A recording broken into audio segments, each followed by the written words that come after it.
දවසක් යේසුස් වහන්සේ ගමක් කරා ගමන් කරමින් සිටියා. ඒ ගමේ මාර්තා කියන කාන්තාවක් උන්වහන්සේට තම ගෙදරට එන්න කියලා ආරාධනා කරා. මාර්තා ගෙදර වැඩ බොහෝමයක් කරමින් සිටියා. එය අමුත්තන්ට ආහාර සූදානම් කරමින් ඉතා කාර්යබහුල වුණා. නමුත් ඇගේ සහෝදරිය මරියා යේසුස් වහන්සේගේ පාද අසල වාඩි වෙලා උන්වහන්සේ කියන දේවල් හොඳට අහගෙන හිටියා.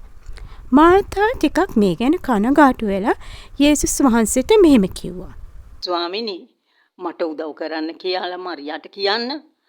මට බොහෝ වැඩ කටයුතු වල මට යෙදී සිටින්න වෙලා තියෙනවා. එවිට යේසුස් වහන්සේ ඇයට මෘදු ලෙස මෙසේ කිව්වා.